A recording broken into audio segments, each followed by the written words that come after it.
Ladies, I've heard your cries and pleas for help. And I'm just going to go ahead and give y'all the answers that y'all looking for because I had them for a while now.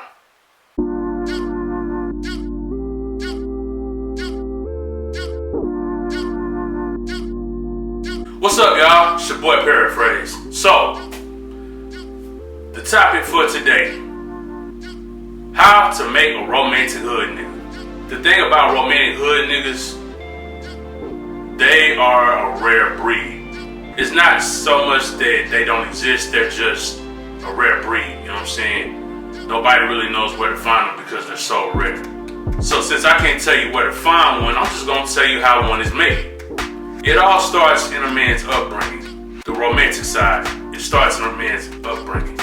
Proverbs chapter 22 verse 6 says, "Train up a child in the way that he should go, and when he is old, he will not depart from it." Now, there's an influencer I follow who goes by the name of Goddess Ayana, right? And the other day, she was on Instagram, she was talking about how black men will be more inclined to actually protect black women when they come from healthy homes. And for the most part, I agree with that. I think it more so just depends on the man, but overall, I agree with that entirely. A lot of dudes out here are like toxic and not really in touch with their emotions because they didn't come from homes where it was cool for them to be vulnerable about their feelings. You know what I'm saying? The thing with being a man is like, we're taught not to show emotion, not to cry, you know, we gotta be tough all the time. And honestly, that mentality is not conducive to our well-being. The romantic part of it comes from when a boy sees his mother and father, you know, loving each other and like, you know, kissing and hugging and being affectionate. And you know, at the same time, you know, they smother him with affection because like me, like that's how it was with me because my parents, you know, I saw them kissing and hugging all the time, doing all that lovey-dovey stuff, you know, and they smothered me with affection. That's why I'm so gentle and why I'm so affectionate because of, you know, the love that they gave me. You know what I'm saying? I mean, that was hard on me when they needed to be, you know what I'm saying? But there was balance, you know, in the midst. When a boy comes from a home where it's just like he's just being raised by his mom because his dad not around. His dad is not there to show him how to be a man. So when he grows up, you know, he don't know how to do right by a woman because he never saw a man provide. He never saw his father being a provider. He probably saw his mom providing. He saw his mom getting it out the mud, you know, working 2 jobs just to put food on the table. So he grows up and he don't know how to be a man because nobody was there to teach him how to be a man. So it's actually, you know, more conducive to a man's upbringing when his father is in the equation, you know what I'm saying? And then on the flip side of that is if a boy comes from a home that was abusive and toxic, you know, like if he comes from a home where, you know, he was being abused by his mother, or if he come from a home where he saw his father abusing his mother, you know what I'm saying? It's like if a man, you know, grows up being abused by his mother, 9 times out of 10, he's gonna end up having very misogynistic views, and he's gonna be toxic to every woman that comes his way. And if that same boy grows up seeing, you know, his father being abusive to his mother, then he's gonna grow up being abusive to every woman that comes his way, you know? It's like each one teach one, you know what I'm saying? Like parents, they like to use that thing where they say, do as I say and not as I do, but your children are not listening to what you're saying, they're watching what you're doing.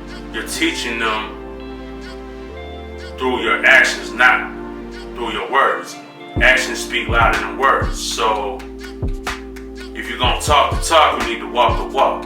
You know, when I was growing up, like I said, I saw my parents being all lovey-dovey with each other. Like, they had their arguments here and there, their little disputes or whatever. But my daddy, he never put his hands on my mama. He never called out her name.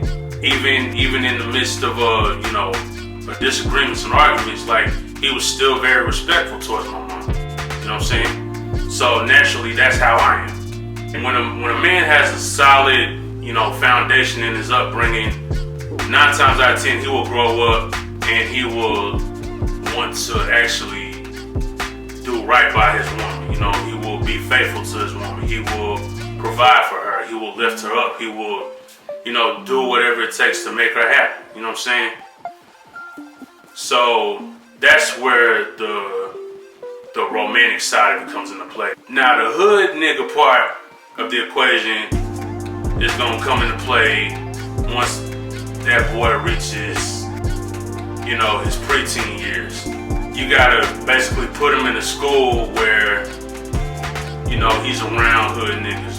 He's around dudes that's, kind of just wilding out, acting a fool. But see, like, even though he might pick up on some of those traits, he still has an understanding of how to treat a woman. You know what I'm saying? See, that was the case with me. See, for those of y'all who don't know me, I'm from East Nashville, Tennessee, originally, right? Now, for those of y'all that don't know about East Nashville, Tennessee, now there was a time when, like, that part of town was the hood, you know what I'm saying? But nowadays, it done got, like, real gentrified. You can't really recognize it anymore. But yeah, I grew up, in pre-gentrified East Nashville, Tennessee. So, even though the section of it that I'm from is not necessarily the hood, the section of it I'm from is actually kind of nice. The hood was like maybe a mile or 2 up the street. With me, it was like when I turned 11, that year, that was the year I started middle school, right?